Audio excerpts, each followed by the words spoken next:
SBS. 6 billion stories and counting. SBS Radio, broadcasting in Dari. شنوندگان عزیز، شما را به شنیدن پروگرام دری SBS دعوت می کنیم.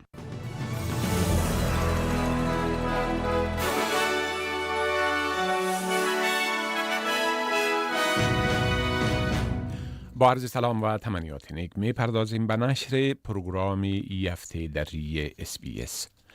امروز جمعه 26 ماه مارچ سال 2010 عیسوی.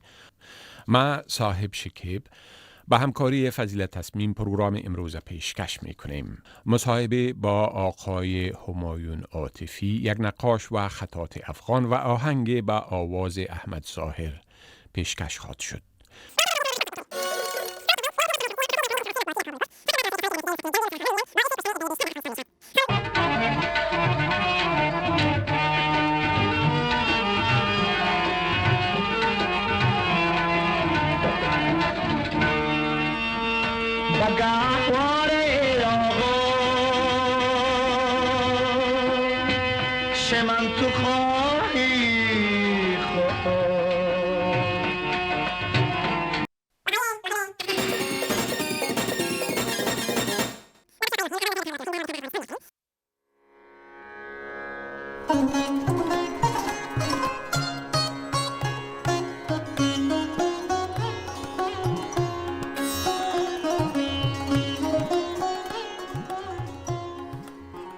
شنوندگان عزیز، محترم همایون عاطفی، خطاط و نقاش مستعد کشور ما که با آفرینش آثار ابداعی و ابتکاری دستاوردهای فراوان نصیبشان شده مهمان امروز پروگرام ما هستند.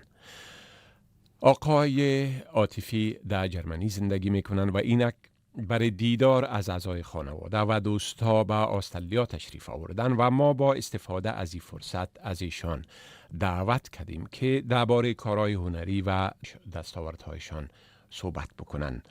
محترم عاطفی صاحب، به پروگرام دری SBS خوش آمدین. تشکر. سلام بر شما و به شنوندگان محترم تقدیم میکنم. بسیار تشکر از شما.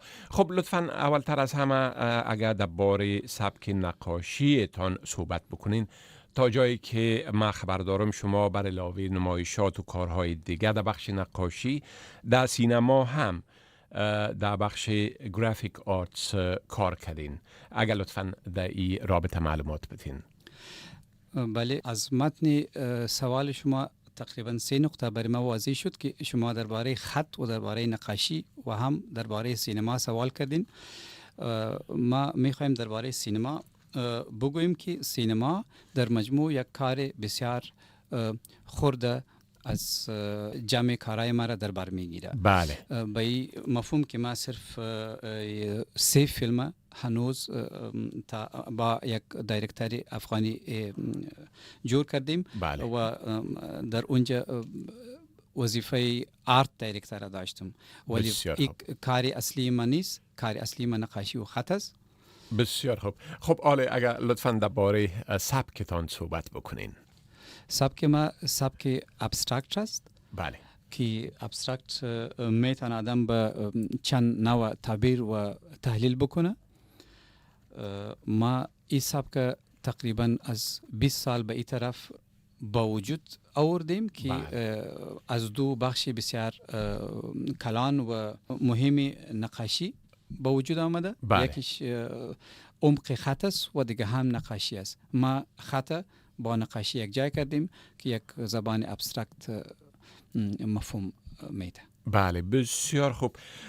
خب ما بعضی از کارهای شما را قبلا دیدیم و پختگی و زیبایی کارتان انصافاً چشمگیر است و طبعا امی علت بوده که شما چند جایزه هم گرفتین و دستاوردهای هم داشتین. اگر در این رابطه لطفاً صحبت بکنین.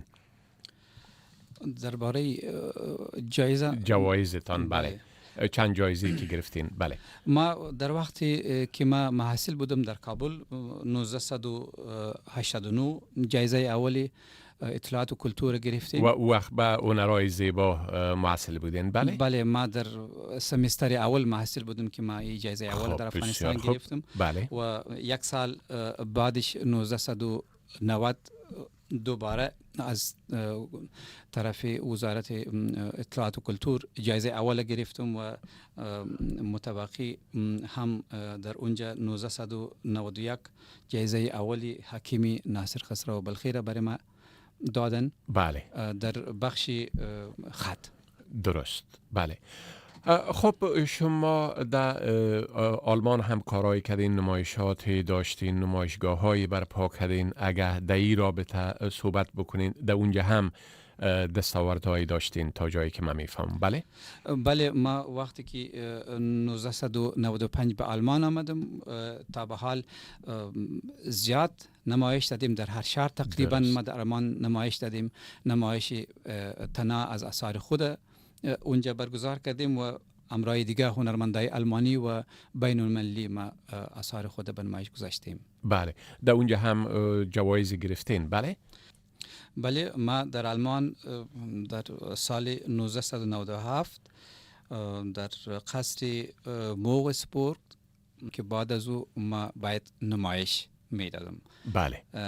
و این کارم کردم و 2001 یک جایزه دیگه بود که ما اونجا کار کردم و بعد از او هم باید آثار خود نشان میدن که کار هم کردم. و 2008 یک جایزه دیگه بود که جایزه صرف در باره گرافیک بود. بله. در آلمان شرق اونجا ما شرکت کردم در این سمپوزیوم و بعد از او نمایش دادم. و 2009 یک جایزه دیگه بود که از طرف مرکز کلتوری بر ما داده شد. این جایزه هم در عرصه گرافیک بود که بعد از همین جایزه ما یک نمایش دیگه داشتم.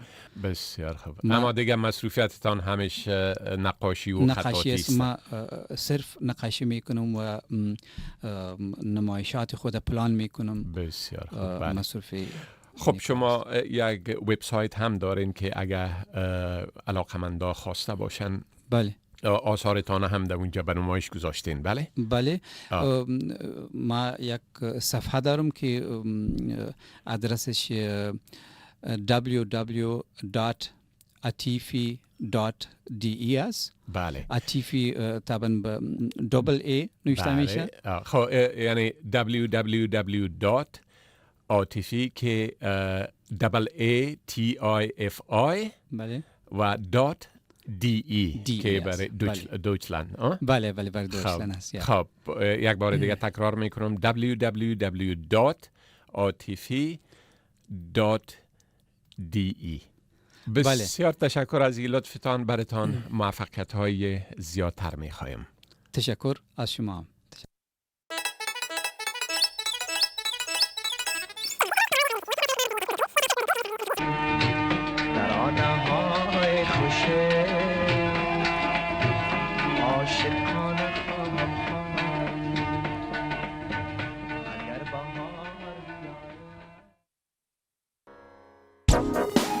You are listening to SBS Radio.